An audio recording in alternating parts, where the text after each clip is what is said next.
Developing at 5, the Archdiocese of Atlanta says the Archbishop will not issue letters of exemption for the COVID-19 vaccine based on religious grounds. Will not do it. Now the Archbishop is telling all local Catholic pastors to deny these religious requests as well. CBS 46's Tori Cooper spoke with the Archdiocese and people now rushing to get the vaccine. Tori. Yeah, Rick, volunteers at this mobile vaccine site here in Decatur say that since the FDA approved the Pfizer and biotech vaccine, they have started to see a greater influx of people pulling up here to get vaccinated. Some of the people pulling up here today were also members of the Catholic Church. They tell us they also feel more comfortable now that it's been approved, but they're still on the fence about whether or not exemption letters should be granted. It's a stamp of approval that may have been the catalyst needed to jumpstart this line. So after the FDA approval of the full Pfizer, I definitely have seen an increase in the volume. Jacorius Williams works at one of the many vaccine and testing sites in Decatur.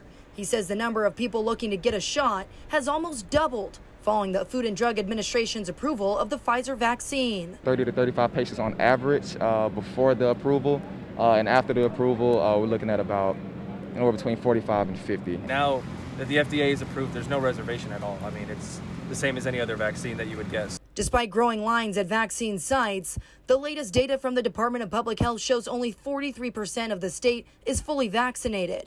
You know, quite honestly, FDA approval to me was a somewhat no-brainer. I knew it was coming. Meanwhile, Catholic parishioners looking to skip this line in hopes of receiving a letter of exemption for the COVID-19 vaccine in Atlanta are out of luck. The Archbishop won't be issuing exemptions on religious grounds. People should still have the right to be exempt, maybe if they have religious objection. So it's kind of it's a gray area. Tristan Williams is a Catholic who just recently decided to get vaccinated, but he says other parishioners may still have moral concerns about the vaccine. Specific people might still have reservations about the origin of where it comes from and things like that. So I know that multiple of the vaccines originally used aborted fetal cells, and so a lot of the perspective is that it's an abuse of the cells over time. Pope Francis and the Vatican both say it's safe, it's loving your neighbor, and the risk of serious health danger justifies its use.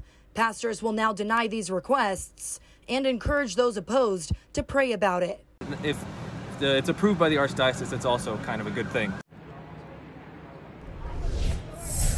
Now, the makers of Moderna have also now submitted their application to the FDA for approval, and volunteers here tell us that if that should get the green light, they are expecting more people to start pulling up here to get vaccinated. Reporting live in Decatur, I'm Tori Cooper, CBS 46 News. Thank you, Tori. Our COVID-19 coverage continues on our CBS 46 app. You can download it for free to get alerts on changes in schools, full vaccine approval, and daily case counts.